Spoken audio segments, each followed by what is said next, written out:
Assalamualaikum warahmatullahi wabarakatuh.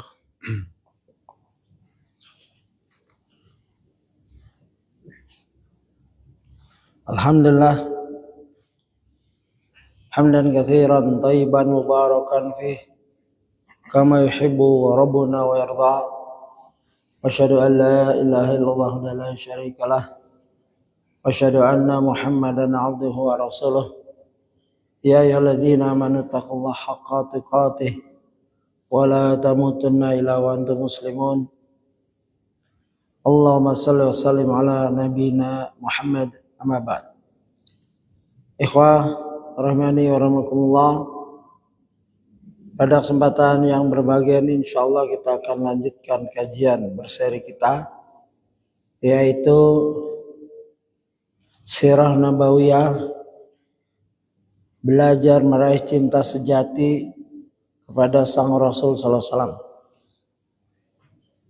Kita masih di jilid 1 bab 6 halaman 438. Ya, bagi yang punya aplikasinya silahkan dilihat, atau punya kitabnya silahkan dilihat halaman kalau di aplikasi halaman kitab ya, bukan halaman aplikasi. 438. Yang temanya adalah hikmah ilahi di balik lamanya masa persiapan Nabi Muhammad sallallahu alaihi wasallam. Di sini kita akan lihat ya, penulis menjelaskan hikmah ya dari ilahi di balik lamanya masa persiapan Nabi Muhammad sallallahu alaihi wasallam. Masa permulaan bagi Nabi Muhammad SAW sebelum menerima risalah Islam berkisar hingga 40 tahun. Ya. Jadi Nabi menerima wahyu pada saat beliau 40 tahun usianya. Kita akan membahas sedikit di sini, berhenti sedikit. Ya. Ini semua tentunya agar beliau benar-benar siap untuk mengemban tugas dan amanah yang berat. Yang berat ini. Lantas, bukankah sangat mudah bagi Allah Jalla Jalaluhu untuk membuat beliau siap secara seketika? Ya, Allah mampu berbuat kepada hambanya, yaitu Nabi Muhammad SAW, apa saja. Ya, tetapi Allah mempunyai hikmah sendiri kenapa Nabi sampai umur 40 tahun baru mendapatkan wahyu. Bukankah Allah Maha Kuasa untuk menenangkan hati beliau secara spontan hingga beliau tidak merasa takut ya, dan terkejut meskipun sekejap saja? Tentu Allah Maha Kuasa atas semua itu. Namun proses dan tahapan ini Allah kehendaki dengan hikmah agung di baliknya. Ya, ulama juga menjelaskan tentang apa? Umur manusia. Ya. Dari ayat, hadis dan qaul ulama. Saya telah mengumpulkan tentang ya kumpulan ayat tentang usia 40 tahun dari berbagai tulisan ya, bahwa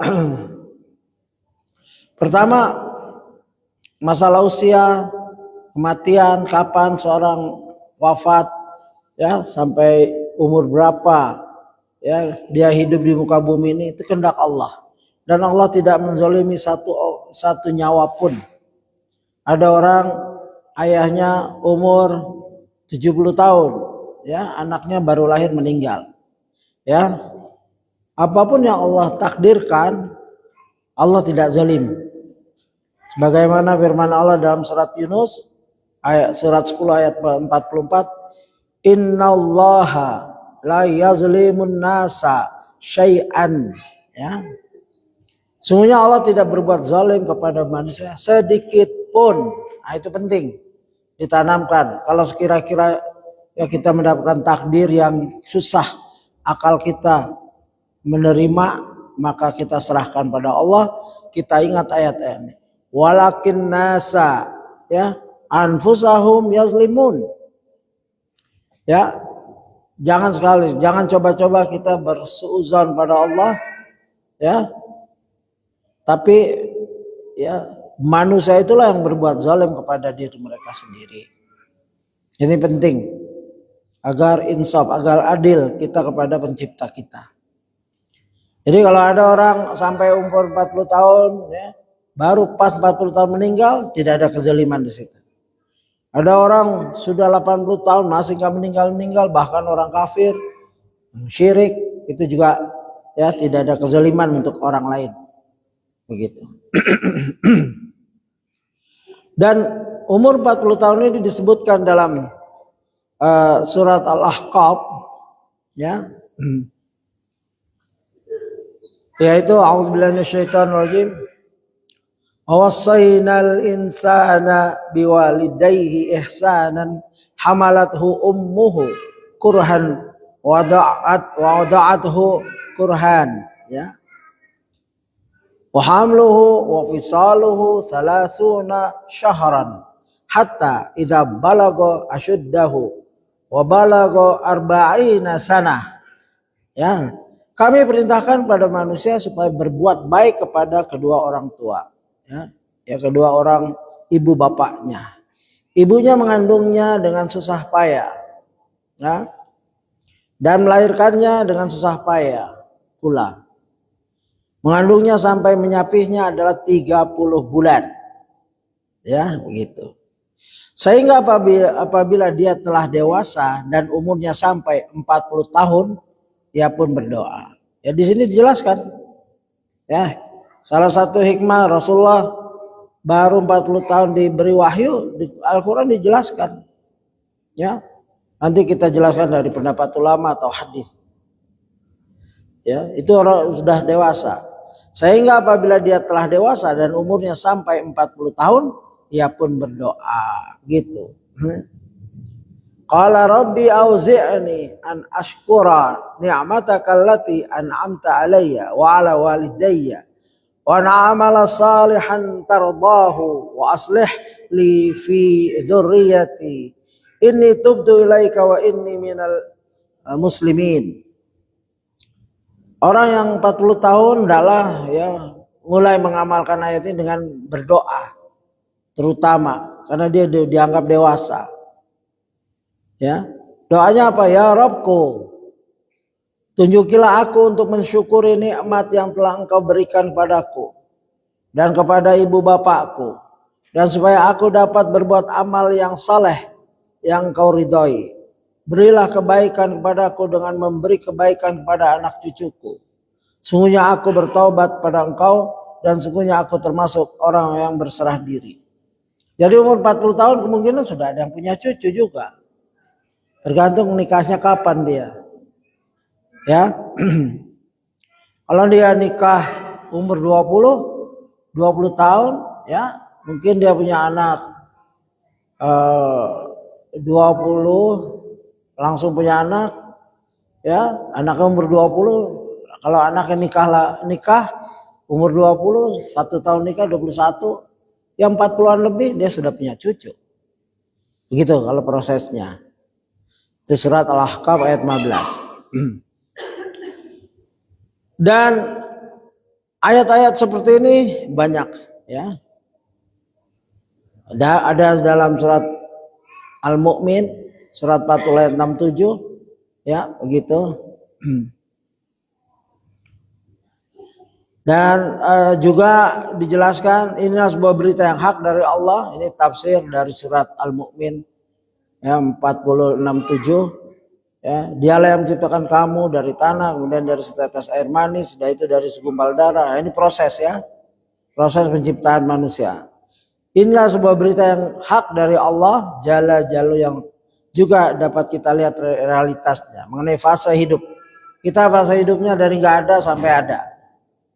Ya. Lalu 40 tahun, masa tua, masa menurunnya fungsi tubuh. Dari muda, gagah, yang 40 itu masa puncak. Ya, setelah itu dia akan menurun. Ya.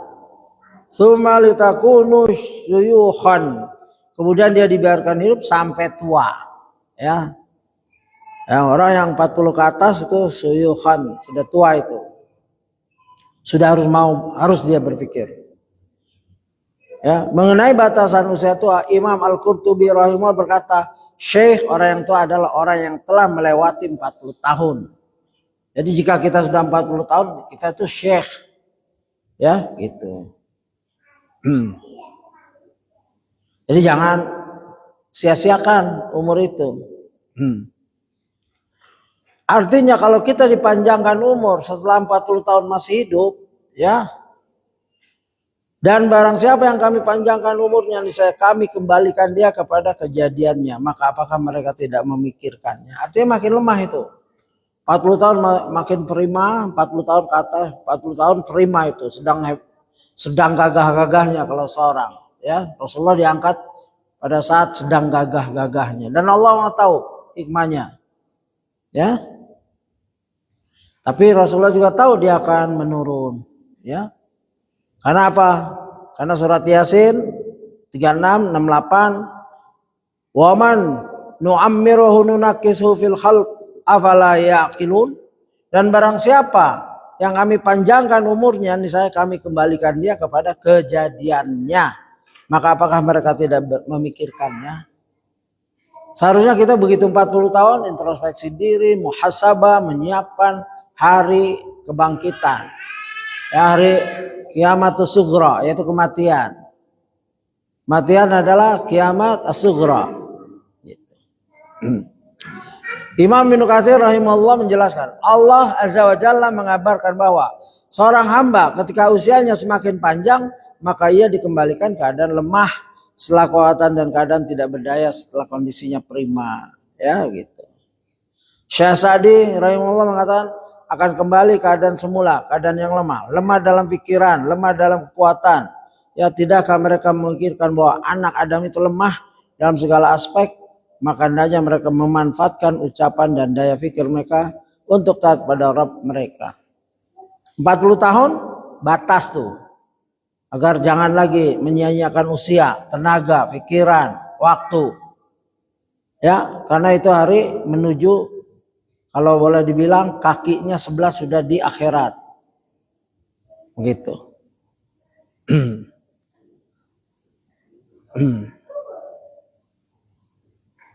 Ya, di sini juga jelas wa minkum mayyutawaffa wa minkum mayyuraddu ila arzalil umri likay la ya'lamu min ba'di ilmin syai'a. Suratul Hajj. Dan di antara kamu ada yang diwafatkan, ya, dan ada pula di antara kamu yang dikembalikan sampai usia sangat tua, pikun. Sehingga dia tidak mengetahui lagi sesuatu yang telah diketahuinya. Kematian kita perlukan. Kalau kita hidup terus pikun, badan lemah, itu menyiksa. Allah Maha tahu kapan kita harus mati. Ya, doa tetap panjang umur dalam ibadah, tapi kemampuan manusia, ya betapa banyak orang ingin operasi plastik, makan ini, makan itu, bahkan mungkin ada yang makan manusia dalam rangka kepercayaan bisa hidup lama atau panjang umur. Maka maksud dari usia tua dalam potongan ayat, tsumma litakunu syekh, ya, syuyukha, menurut Imam Al-Qurtubi rahimahullah adalah orang yang telah melewati usia 40 tahun. Itu dari tafsir Al-Qurtubi. Kemudian Ibnu Katsir menyatakan bahwa ketika seorang berada dalam usia 40 tahun, maka akal, pemahaman, dan kelemah lembutannya telah sempurna. Kalau melihat dari ayat-ayat ini, Rasulullah tuh sempurna sudah siap akal pikirannya, mentalnya, emosinya, fisiknya. Makanya wahyu turun, ya, di sini, ya, berkisar hingga 40 tahun. Banyak lagi ayat-ayat seperti ini, ya, saya sudah kumpulkan dan nggak mungkin kita bacakan semua. Kita sedikit melihat hadis tentang, ya, beberapa hadis yang berhubungan dengan usia.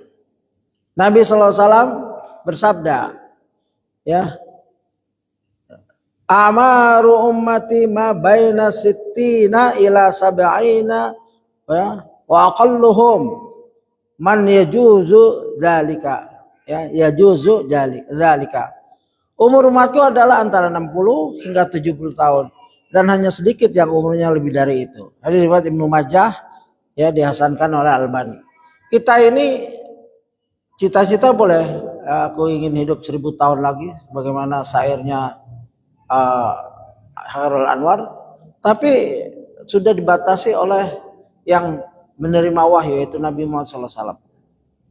Nabi Muhammad nggak perlu mendata, survei ke negara ini, survei ke negara ini. Beliau langsung dapat dari wahyu dari Allah. Umur umat ini cuma 60 sampai 70. Ya, lebih 70 itu sedikit. Apa perlu data, survei? Nggak perlu. Allah Maha tahu daun yang jatuh setiap hari berapa lembar daun, tahu. Apalagi sudah manusia matinya rata-rata di negeri ini rata begitu. Itulah kalau kita percaya dalil, percaya ayat, percaya hadis, karena hadis adalah wahyu Allah juga. Nabi Muhammad nggak mungkin berani ngomong ini. Siapa dia? Hidup di padang pasir. Belum ada alat survei, belum ada statistik, ilmu statistik, belum ada matematik probability. Adapun beliau orang buta huruf, nggak belajar di filsafat Yunani. Ya, matematik kebanyakan dari mungkin dulu probability, Aristoteles dan lain-lain. Tapi dikembangkan oleh orang Islam, algebra, ya begitu. Jadi indah kalau kita nih berislam. Semua sejarah Nabi berhubungan dengan ayat-ayat. Ya. Begitu. Di sini dijelaskan usia 40 tahun itu ibarat pertengahan dan persimpangan jalan. Nah, bagi orang yang lebih dari 40, rata-rata mungkin kita 40 lebih ya. Ada yang masih muda. Maka ingatlah hadis ini. Khairun nasi man qala umruhu wa hasuna amaluhu. Sebaik-baik orang adalah orang yang panjang umurnya dan amalannya baik. Ya, hadis riwayat Tirmidzi. Artinya orang ini diberkahi Allah umurnya karena dia berbuat baik. Ya.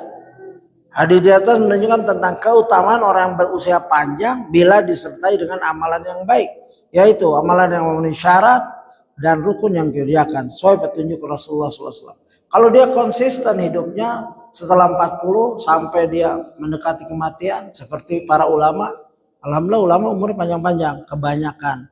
Syekh Bin Baz yang kita kenal, Syekh Albani, ya Syekh Utsaimin itu di atas 60. Mungkin ada yang 70, 80.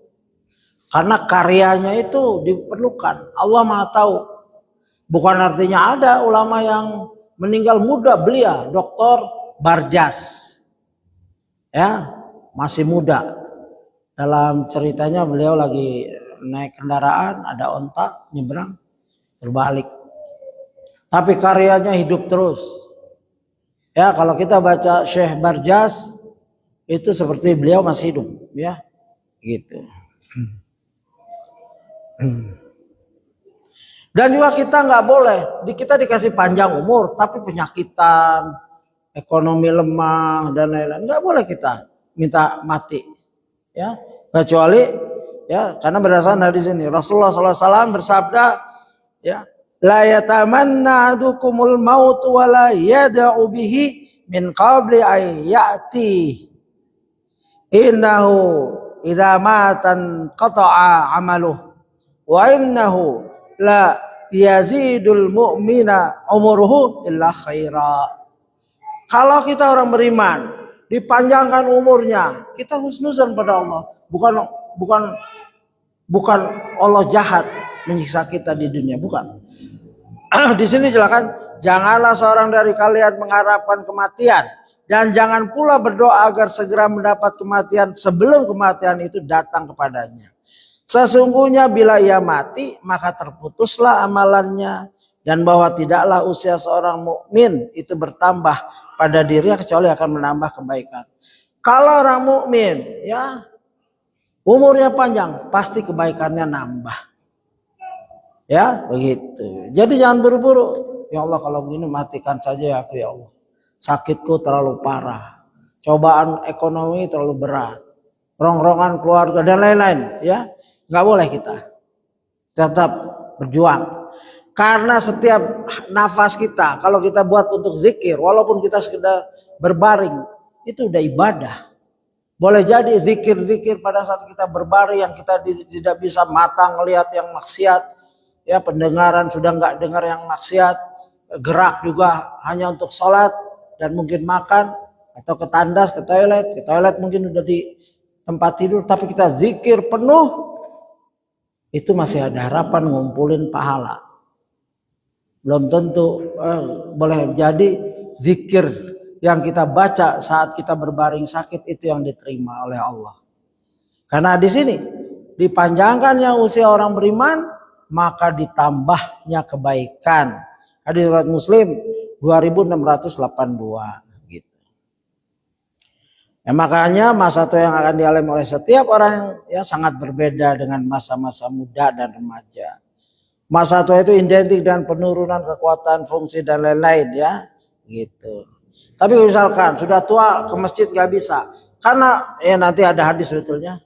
Karena dia biasa mengerjakan kebaikan pada saat dia muda, dia gagah, begitu dia tua kebiasaan itu dicatat, walaupun dia sholat berbaring, duduk atau berbaring, dicatat pahalanya itu terus, ya begitu. Dan juga kalau orang tua tapi bermaksiat kena hadis ini, ya. Salah satu la yukallimuhumullahu yaumal qiyamati wa la yuzakkihim wa la yanzuru ilaihim wa lahum adzabun alim. Syaikhun zani wa malikun kadzabun wa ailun mustakbir. Ada 3 golongan yang Allah tidak berbicara kepada mereka pada hari kiamat dan tidak membersihkan mereka. Udah nggak diajak bicara dan tidak mensucikan mereka dan tidak melihat kepada mereka. Jadi Allah ada hambanya yang dilihat, diajak bicara dan diampunkan dosanya. Ada yang tidak dianggap sama sekali. 1, dan mereka mendapat siksa pedih. 3 itu menunjukkan orang ini akan disiksa. Kalau udah nggak diajak bicara, nggak dilihat, nggak dibersihkan dosanya, bakalan diazab yang sangat pedih. Ya begitu. Apa itu? Syaikhun zani, orang yang sudah tua tapi berzina. Naudzubillah. Padahal secara biologis orang tua itu sudah nggak ada nafsu yang begitu, ya. Tapi karena memang ini dasarnya rusaknya orang, ya dia menzinai santrinya padahal sudah tua, naudzubillah, atau dia menzinai tetangganya dan lain, atau dia bersama pelacur, naudzubillah, atau bersama istri saudaranya dan lain-lain. Ada orang tua seperti itu, naudzubillah. Kita berlindung pada Allah dari tua yang seperti itu. Wa malikun kadzab, penguasa yang suka bohong. Penguasa nggak ada hajat untuk bohong karena dia berkuasa. Dia terus terang nggak ada yang berani. Ya, saya mau naikin pajak nggak ada yang berani. Ya, untuk apa dia bohong? Maka itu penguasa yang sangat buruk. Nggak akan dilihat, nggak akan dia bicara dan nggak akan diampunkan dosa-dosanya.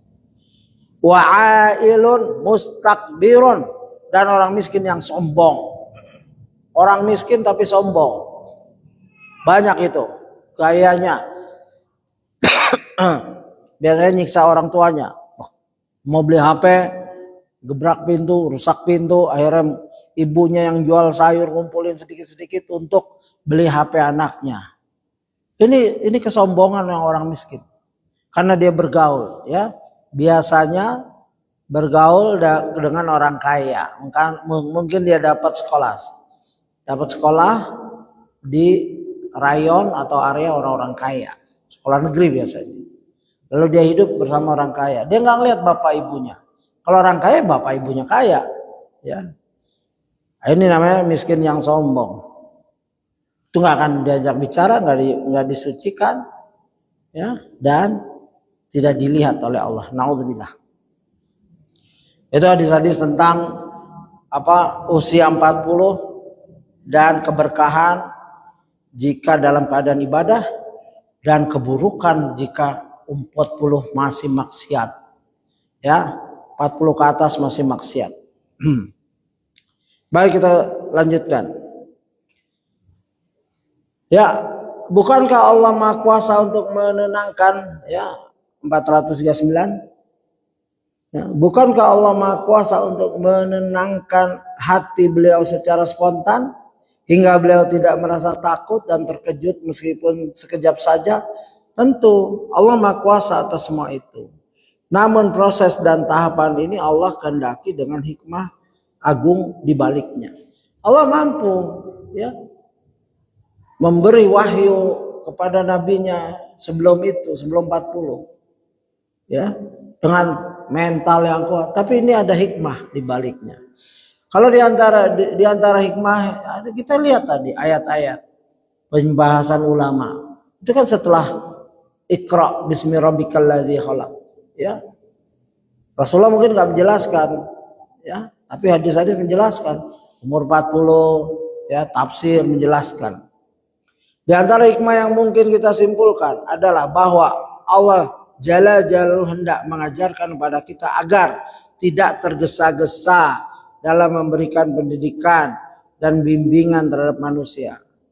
Perhatikanlah bahwa setingkat para rasul pun tetap diajarkan dan dibimbing secara bertahap dan proses. Kalau kita boleh kias, menuntut ilmu wahyu ini bertahap. Ya, mereka ada yang bilang, kenapa nggak turunkan satu langsung Quran? Ya, 30 juz, ya begitu, bertahap. Proses sebelum turunnya 40 tahun, setelah itu bertahap, gitu. Dan ini penting, ya. Proses bertahap di sini saya jelaskan apa manfaatnya bertahap, yaitu dalam hal kehidupan kita, dalam belajar juga. Kalau Rasul saja bertahap, ya, kita lebih harus lagi bertahap. Rasul langsung dibimbing Allah melalui malaikatnya Jibril, itu bertahap.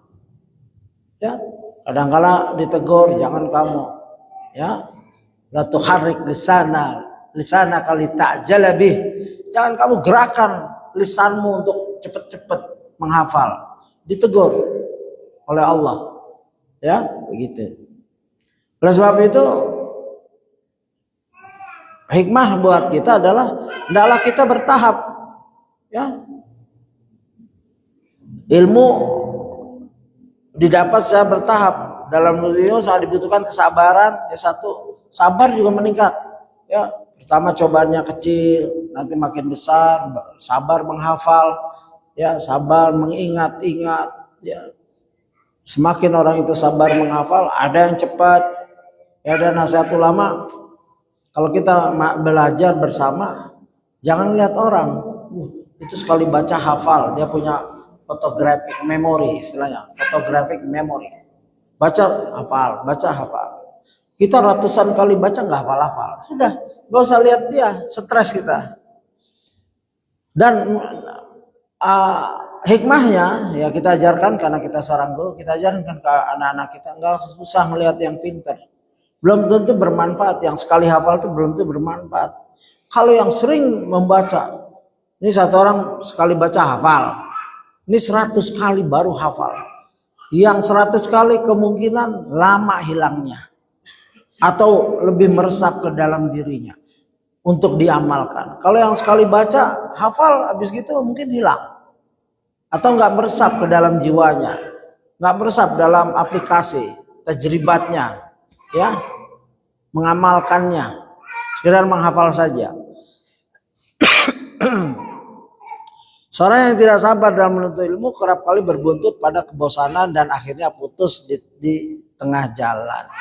Sekali hafal, ya, Al-Quran, buka lembar hafal, lama bosan. Akhirnya nggak mau menghafal lagi karena sudah hafal, karena tujuannya menghafal, gitu. Jadi futur, semangatnya begitu membara di awal, tapi setelah itu padam tanpa bekas. Ini banyak nih, terutama belajar bahasa Arab. Belajar bahasa Arab awal penuh, kedua sepi, ketiga makin sepi, akhirnya bubar. Dan nanti mulai lagi, ya, mahadza gitu lagi. Man anta terus dari muda sampai tua belajar mahada mahadihi begitu terus. Dan ini bahasa Arab ya, musibah. Ya, kalau bahasa Inggris ceplos-ceplos. Belajar mahal juga mau, tapi baru bahasa Arab. Ya. Begitu masuk nahu ya, tasrif lughawi istilahi kabur udah. Apalagi i'rab. Nah, ini berarti dia nggak mau bertahap belajarnya. Begitu. Yang jelas niatkan kita belajar sampai mati. Ya. Rasulullah dapat wahyu bertahap, kok kita mau langsung paham semua. Begitu ya. Di sini di antara ilmu secara bertahap dimulai dari ilmu-ilmu ya, para ulama sering menjelaskan man lam yutqinul usul haramal usul. Barang siapa yang tidak menguasai materi-materi usul, pokok dasar, dia tidak akan memperoleh hasil. Pokok dasar bahasa Arab, usul fiqh, usul tafsir. Nah, ini memang kelas ulama ini. Ya, kita hanya membacakan saja. Begitu. Dan tapi kita nggak boleh meninggalkan keseluruhannya ilmu itu. Ya. Dan kita nggak boleh pengen langsung. Man rama ilma jumlatan zahaba anhu jumlatan. Barang siapa yang menginginkan ilmu secara sekaligus, instan, langsung banyak, maka ilmu itu akan hilang darinya secara sekaligus juga. Sekarang Kutubut Tis'ah di genggaman. Ya. Kutubut Sittah 6 buku di genggaman. Tafsir, semua tafsir ya ada di HP kita. Tapi nggak ada keberkahan. Ya, cepat bosan. Dibanding ulama dulu mencari hadis, satu hadis dia buka ribuan halaman. Ya, kita pernah diskusi dengan salah seorang Ustadz Kibar dan Syekh Masur juga bilang gitu. Dia Syekh Albani untuk mencari hadis, ya, dia buka lembaran-lembaran itu. Jadi dia murajaah lagi. Begitu. Ya, hendaklah proses tidak mengkhianati. Kalau proses cepat, mau hadis Bukhari tentang niat, langsung set niat, langsung keluar di Google, di Bahithul Hadis, ya habis gitu lupa kita. Tapi kalau orang yang nyari, oh iya ada di kitab Bukhari, bab Badul Wahyi, kitab misalkan Sunan Abi Daud dan lain-lain, itu ingat di kepala. Tapi nggak apa-apa, daripada tidak sama sekali, ya. Tetap kita jalani proses itu. Kedua, mulailah dari yang paling penting. Di antara tahapan selain prioritas, ya, mulai dari yang paling penting. Ilmu yang paling penting, ulama menjelaskan, ya, pandai-pandai membagi waktu untuk ilmu yang paling penting, begitu. Dan yang paling penting menurut hadis adalah, ya, innaka satati qauman ahlal kitabi fa iza jituhum fadhum ila an yashhadu an la ilaha illallah. Berdasarkan hadis ulama sepakat, ilmu yang paling penting adalah tentang tauhid. Bukan bentar-bentar tauhid, dan sampai mati belajar tauhid. Ya, bukan karena udah hafal ayatnya, udah hafal hadisnya terus stop, tidak. Karena tauhid itu diuji. Ya. Dan ujian itu akan kena kepada siapa yang belajar tauhid. Kalau ayat-ayat itu melekat dalam jiwa raganya, insya Allah dia kuat atas ujian tersebut. Nabi Ibrahim, bapak tauhid, diuji, dibakar dan lain-lain. Ya, Nabi Lut, Nabi Yunus, itu semua, ya, nabi-nabi ngajarin tauhid. Begitu. Apalagi Nabi Muhammad SAW. Jadi hendaklah tahu prioritas. Karena waktu kita sempit, cuman ya berapa tahun hidup di bumi ini.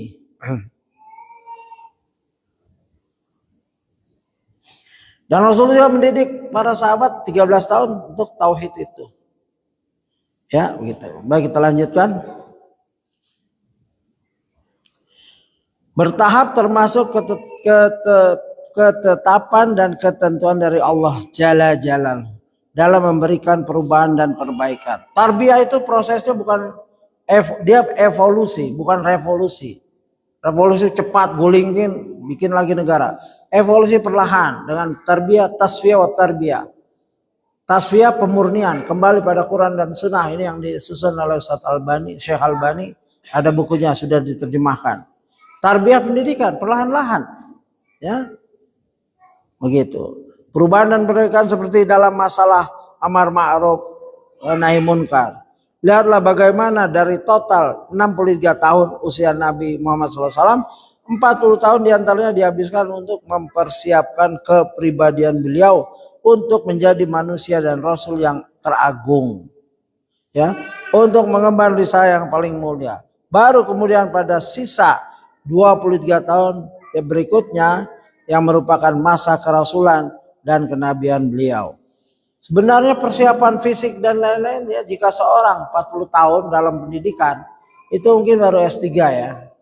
S3, PhD. Itu belum apa-apa. Itu baru mau mulai kalau menurut Rasulullah, menurut wahyu. Itu masih persiapan semua. Begitu dia profesor atau dia S3, baru itu dia siap, matang jiwa ilmunya dan lain-lain. Nah, kita juga begitu, walaupun kita mungkin bukan pendidikan formal, kita tetapkan diri kita pernah 40 tahun dulu refleks, ya, flashback ke belakang, lihat ke belakang dari 0 sampai 40 saya ngapain aja ya. Begitu. Untuk lihat ke depan. Kalau dulu dihabiskan banyak ibadah, berjuang, berjihad, menuntut ilmu dan lain-lain, alhamdulillah bersyukur pada Allah yang telah memberi hidayah kita. Tapi kalau banyak maksiat, buang-buang waktu, buang-buang duit, buang-buang usia, tenaga dan lain-lain, istighfar. Stop, 40 ini stop. Apalagi sudah 50, 60 kayak saya gitu. Tidak boleh lagi terlihat nongkrong-nongkrong di kedai kopi, ngabisin 2 jam, 3 jam. Ya, kecuali membahas ilmu, ada pertemuan penting, tahu keluarga. Ya begitu. Dan Rasulullah dipersiapkan 40 tahun. Itu Rasul. Kita siapa? Kalau nggak mau belajar. Oke, qadarullah wa masya fa'ala. 40 tahun berlalu sudah banyak kerugian.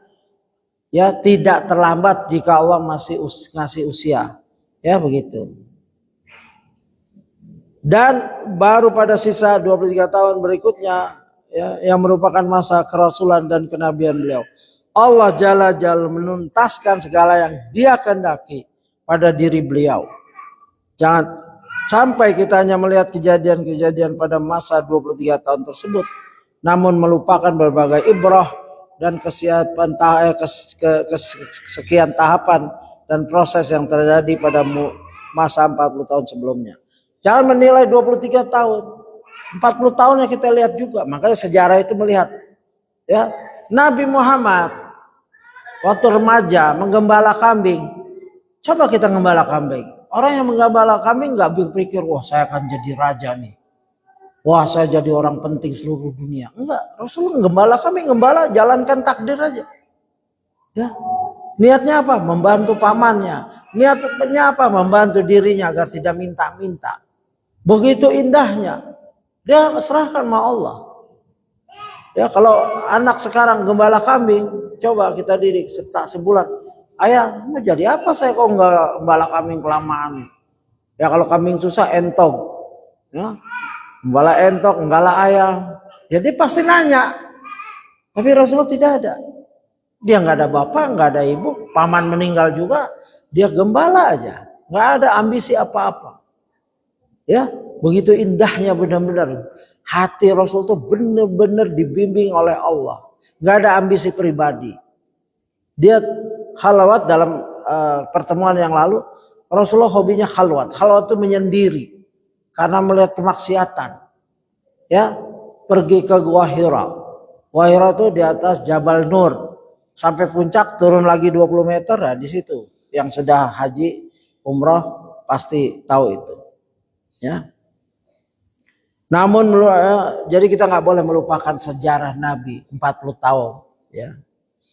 Jika proses yang sedemikian panjang saja terjadi pada diri Rasulullah SAW, Maka bukankah sangat wajar dan lumrah jika hal yang demikian juga terjadi kepada para manusia lainnya yang berada jauh di bawah level beliau.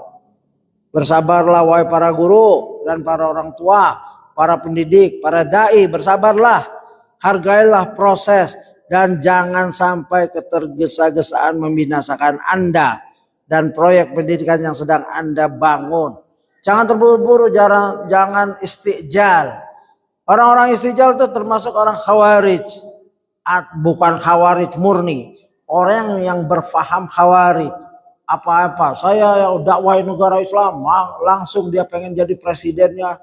Baiat langsung. Kamu camat. Gak punya apa-apa. Stempel aja gak punya. Camat.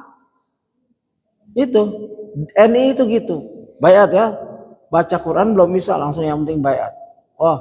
Gak ada yang orang baiat lagi. Kecuali kamu. Yaudah kamu di Jakarta Selatan nih jadi apa ini, gubernur ya?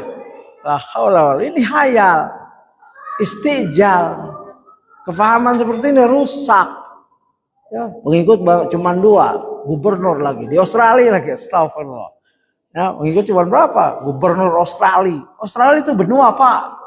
Gak pernah belajar geografi ya Pak? Bayangkan Mantiki itu gubernur. Tapi buat Australia. Australia itu benua, udah gak nyambung sekali. Ya. Ajib. Dan hendaklah kita bersyukur tentang keadaan. Tadi skala prioritas ya. Dahulu para ulama ya, ini kan skala prioritas tadi udah lewat sedikit. Dahulu para ulama ya mempelajari ilmu syariat dulu ya. Hanya 1 titik. Artinya dulu ilmu syariat itu sederhana karena orang paham semua. Gak bercabang-cabang. Tapi lama-lama orang makin bodoh. Yang tadinya mudah. Misalkan alat Quran dulu gak ada titik, gak ada baris. Tapi karena banyak orang awam harus dikasih titik. Ba sama ya. Ba titiknya di bawah. Ta ya. Ya di bawah 2, ta di atas 2, sa 3. Itu karena manusia makin gak paham nih huruf gundul. Dulu gundulnya benar-benar gundul pelontos, titik aja gak ada. Lalu ya ilmu dimudahkan untuk orang-orang bodoh seperti kita, orang-orang awam. Lalu ditashkil, fathah kasrah. Ya, misalkan daraba Zaidun. Ya, daraba Zaidun Zaidan. Mana siapa yang dipukul? Mana maf'ul bih? Mana fa'il? Mana fi'il?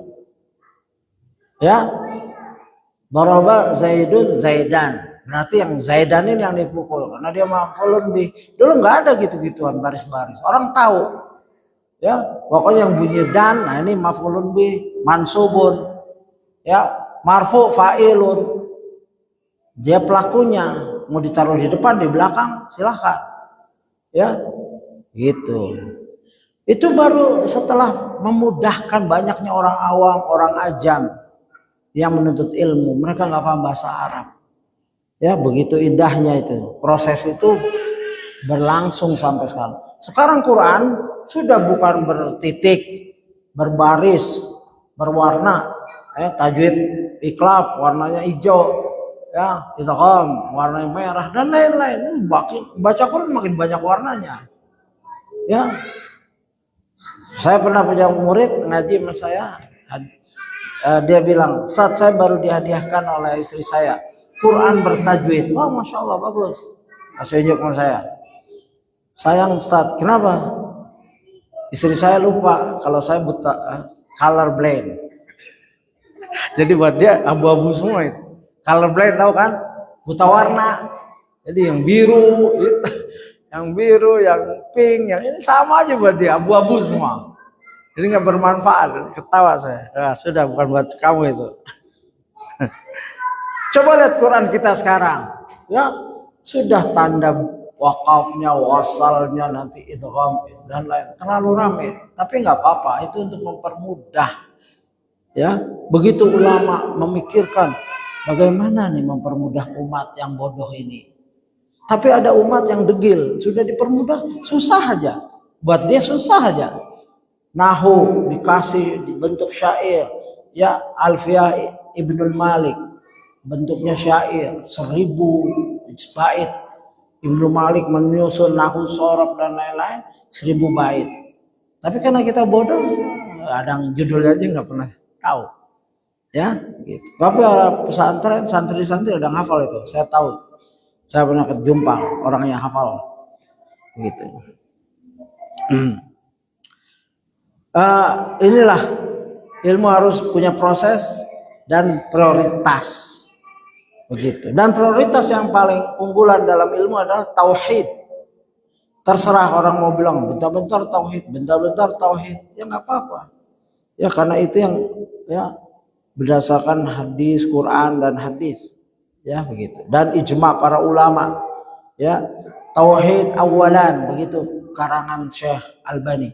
Tauhid awalan ya ikhwah, ya begitu.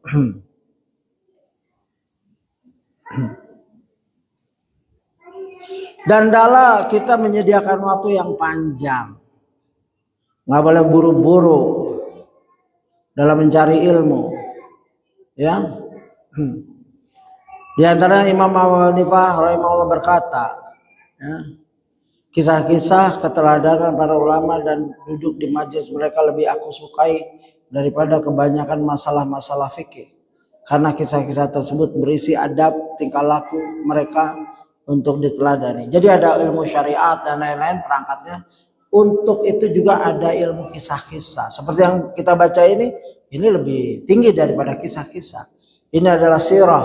Sebagaimana sahabat tabi'in membacanya seperti membaca ayatul Quran, ayat dalam surat. Tapi ini penting. Yang dimaksud kisah-kisah ini adalah misalkan Imam Abu Hanifah membaca kisah khalifah, sahabat dan lain-lain. Itu lebih disenangi karena di situ ada adab, kadang-kadang ada ilmu fikih juga. Ya begitu. Ali bin Husain bin Ali bin Abi Thalib Zainul Abidin berkata, ini dulu kami diajarkan tentang sejarah peperangan Rasulullah Wasallam ya sallallahu alaihi wasallam sebagaimana Al-Quran diajarkan pada kami. Ya begitu. Jadi boleh untuk mengisi, jangan fikih terus, tauhid terus. Boleh sekali-sekali lembutkan hati kita dengan kisah, ya terutama kisah Nabi. Setelah itu kisah para sahabat, yaitu Khulafaur Rasyidin. Banyak buku sudah diterjemahkan, ya begitu. Nah Rasulullah juga bagiannya yang kita perlu pelajari, bukan tentang ayat Quran saja, tapi sebelum ayat Quran itu turun, proses 40 tahun itu hendaklah dipelajari. Jika proses yang sedemikian panjang saja terjadi pada diri Rasulullah, maka bukanlah sangat wajar dan lumrah jika hal yang demikian juga terjadi pada para manusia lainnya. Jadi kalau kita mau introspeksi diri, kalau Rasulullah saja proses persiapannya 40 tahun, kita baru belajar agama 20 tahun, sisanya dulu buang-buang waktu. Ya masih belum ada apa-apanya 20 tahun. Apalagi baru sebulan, 2 bulan, 3 bulan, udah ceramah di mana. Nah, ini nggak benar. Ya, begitu. Harus tahu diri kita, adil, insaf pada diri kita. Kalau kita memang belum saatnya, ya kita tahan dulu. Ya, karena yang belajar dari muda belum tentu dapat. Ilmu itu begitu sifatnya. Ya, kalau kita lihat-lihat kapan kita mulai baca Quran, baca hadis, kapan? Jujur, nggak harus kita, ya nggak usah ngebohongin diri, akan ketahuan juga. Ya, baik dari mental, cara penyampaian, cara baca, ya. Mungkin orang ada lemah bacanya, tapi mentalnya bagus atau penyampaian bagus, retorikanya bagus, isinya bagus. Daya hafal kurang, tapi hafalan itu bisa keluar dengan makna dan lain-lain. Silahkan, ya, begitu maksudnya. Dalam di sini ya berakhir 440. Jika ada pertanyaan silakan. Masih ada 11 menit lagi. Silakan.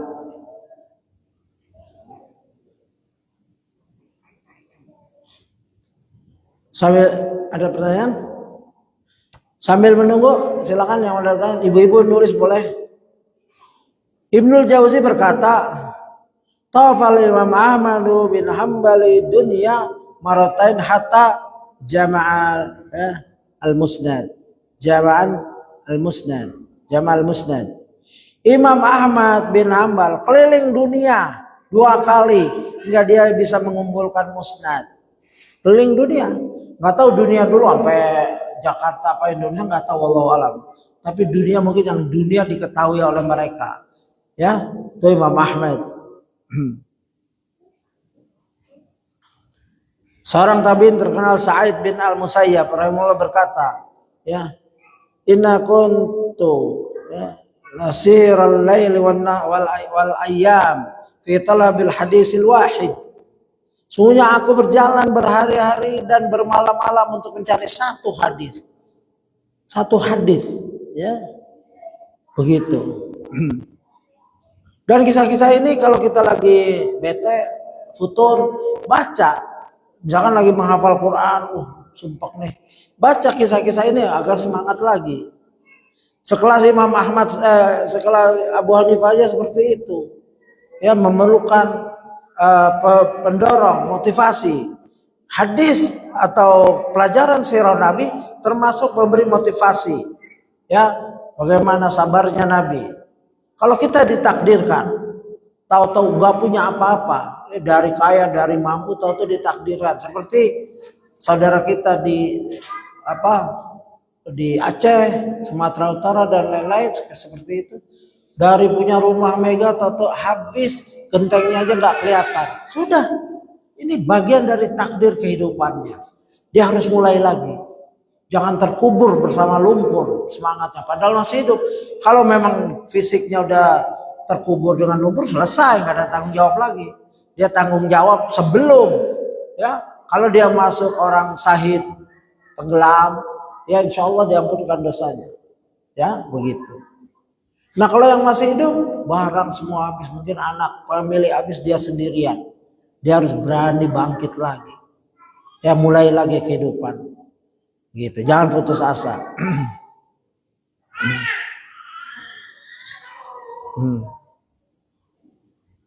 Dan Allah juga berfirman dalam surat Yusuf, laqad kana fi qasasihim ibrah li ulil albab. Ya, sungguhnya pada kisah-kisah mereka, yaitu para nabi dan umat mereka, terdapat pelajaran bagi orang-orang yang mempunyai akal. Ulil albab, orang yang punya akal. Begitu. Dan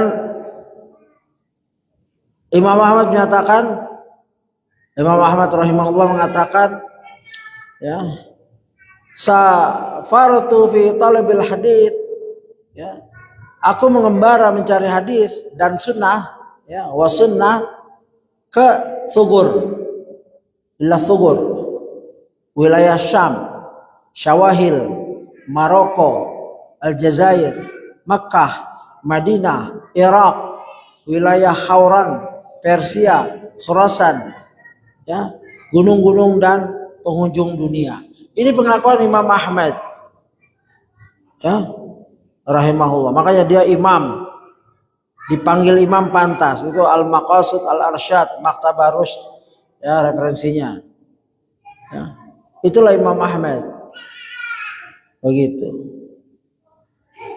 Dulu nggak ada kendaraan, motor, mobil, ya, dengan keledai. Ya, bahkan Imam Ahmad pernah bajunya hilang. Ya, dia nulis hadis, nanti ditawarin orang, siapa yang mau beli hadisku? Ya, buat pakai baju, buat beliin baju. Dari Abdurrahman, aku mendengar Ubay berkata, tahun pertama mencari hadis, aku keluar mengembara mencari hadis selama 7 tahun. Menurut perkiraanku, aku telah berjalan kaki lebih dari 1000 farsah, 8 km berjalan. Aku terus menghitung hingga ketika telah lebih dari 1000 farsah, aku menghentikannya. 8 km, kondisi dahulu, nggak ada jalanan raya, tol dan lain-lain, ya. Itu suatu proses. Ya, dari sirah Nabi kita akan bisa menyambungkan kenapa ulama kayak gini. Kalau ulama paling paham, paling cinta sirah Nabi dan paling baik menerapkan kehidupannya dengan sirah Nabi. Begitu. Kita belum masuk ke 440 ya, biar kita sampai sini aja. Yaitu turunnya malaikat Jibril alaihissalam membawa wahyu kepada Nabi Muhammad SAW di Gua Hira itu nanti. Ya, pertemuan lain di tempat lain mungkin. Ibnu Manda berkata, ya, saya mengelilingi timur dan barat untuk menuntut ilmu sebanyak 2 kali. Ya, kemarin ada ceramahnya seorang ustadz MH, ya, Ayatullah, dia mengutip qaul Yahya bin Ma'in. 4 orang ini yang nggak diharapkan kebaikan, maksudnya nggak mungkin dia jadi alim.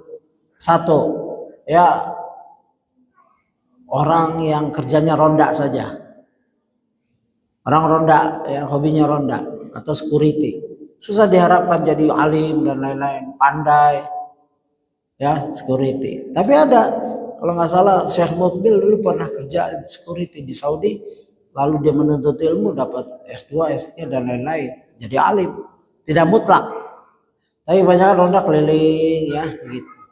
Kedua, pencatat di pengadilan, orang mau disidang dia panggil, habis itu dia duduk. Yang pintar tuh hakim, pengacara, ya, barrister, ya, lawyer, begitu. Itu yang pintar. Kalau dia cuma manggil fulan, nah itu nggak diharapkan, ya, kealimannya. Ini kalau Yahya bin Ma'in ahli hadis, yang Imam Ahmad saja segan. Berdasarkan ilmu dia ngomong kayak gitu. Ketiga, ya, anak ustadz, anak ulama, nggak bisa diharapkan karena dia udah ketutup sama bapaknya. Dia sering nebeng sama bapaknya terkenal, dia jadi terkenal. Padahal nggak ada ilmunya. Kecuali orang yang Allah kasih petunjuk seperti anaknya Imam Ahmad, yaitu Saleh Abdullah. Itu anak Imam Ahmad jadi ulama semua. Ya, tidak mutlak artinya, tapi keseringan kalau bapaknya udah terkenal, alim dan lain-lain, anak ini entah minder, entah ketutup kehebatan ayahnya. Keempat, orang yang nggak kemana-mana nuntut ilmu, di situ aja. Kecuali tempatnya sudah penuh dengan ulama, nggak pernah keluar negeri, nggak pernah nyari pengalaman, di situ aja. Ini susah diharapkan kealimannya. Ya, orang pergi ke luar negeri aja belum tentu jadi alim. Ya, di luar negeri ngapain? TKI. Ya, nggak, alimnya apa? Ya, bukan meremehkan. Luar negeri dalam rangka menuntut ilmu seperti Madinah, Mesir, ya, dan lain-lain. Tapi kalau kerja, ya nggak bisa diharapkan begitu. Ini kata Yahya bin. Tapi juga ini nggak mutlak. Ada ulama Zahabi kalau nggak salah, dia tidak boleh keluar oleh orang tuanya atau salah satunya. Tapi alim karena ilmu di situ. Ya, ada satu kota yang ada lagi sahabat alim yang tidak boleh keluar sama orang tuanya. Tapi ilmu itu berserakan hidup di Baghdad misalkan zaman Golden Age of Baghdad. Kitab itu diterjemahkan semua. Itu nggak perlu keluar itu. Kalau sekarang ya boleh keluar, boleh, kalau di sini cukup ya silakan. Gitu. Kita masih ada 2 menit, silakan jika ada pertanyaan, nggak harus saya jawab sekarang. Dan adalah kita konsisten ya. Dalam menuntut ilmu, ini mengambil hikmah dari proses Rasulullah 40 tahun. Ya, para ulama sering menyebutkan ya, sebagaimana Yahya bin Abi Katsir rahimahullah, beliau berkata ya, wala yastata'al ilma birahatil jasad. Ilmu tidak akan diperoleh dengan tubuh yang santai, tidak bersungguh-sungguh. Gak mungkin ilmu kecuali dengan sungguh-sungguh. Coba buktikan saja, coba hafal Al-Baqarah halaman pertama. Itu kalau nggak sungguh-sungguh duduk, walaupun kita sering baca, nggak akan hafal-hafal. Lembaran kedua, ya, innalladzina kafaru sawa'un 'alaihim anzartahum am lam terus. Ya. Nanti halaman ketiga, kalau kita nggak duduk, walaupun kita baca udah berkali-kali, kita nggak niatkan menghafal, susah itu. tes lagi di sholat, grogi kita. Begitu. Imam Asy-Syafi'i rahimahullah berkata, ya, tidak mungkin menuntut ilmu orang yang pembosan, merasa puas jiwanya, kemudian ia menjadi beruntung. Akan tapi ia harus menuntut ilmu dengan menahan diri, merasakan kesempitan hidup, dan berkhidmat untuk ilmu, maka ia akan beruntung. Kenapa kita bawa ke sini? Karena penjelasan ini baik sekali ya. Kita bebas mensarahkan atau menjelaskan. Ya, ada kata-kata ustadz yang perlu pendukung dari Quran dan hadis atau dari kaul ulama. Ini kata-kata ustadz semua dari ulama ini. Ya, proses Nabi menjadi Nabi 40 tahun. Kita bawa ke dunia kita sekarang. Sebelum kita bawa ke dunia kita sekarang, kita bawa ke dunia orang-orang yang setelah Nabi Muhammad SAW, yaitu orang-orang mulia, para ulama, begitu. Ada lagi Yahya Abu Zakaria berkata, pamanku Ubaidillah bercerita padaku, aku kembali dari Khurasan dan bersamaku ada 20 beban berat yang berisikan buku-buku. Aku singgah di sebelah sumur yaitu sumur Majana, aku lakukan karena mencontoh ayahku. Ya demikian kita sudah sampai 1 jam dan ini banyak sekali yang saya sudah kumpulkan ya, tapi yang saya bacakan cuma sedikit. Ini untuk perbendaharaan saya ya, untuk menikmati betapa luasnya ilmu itu. Ya kita baca sejarah, kita dapat fawaid yang indah dari Ustadz ya, sehingga kita bisa cari sendiri. Ya yang penting sahih atau hasan beritanya atau bersanad. Demikian wallahu alam ya, saya mohon maaf jika agak melebar kemana-mana, tapi saya usahakan melebarnya untuk menjelaskan apa yang Ustadz tulis di sini. Wallahu alam. Subhanakallahumma wa bihamdika asyhadu an la ilaha illa anta astaghfiruka wa atubu ilaik. Assalamualaikum warahmatullahi wabarakatuh.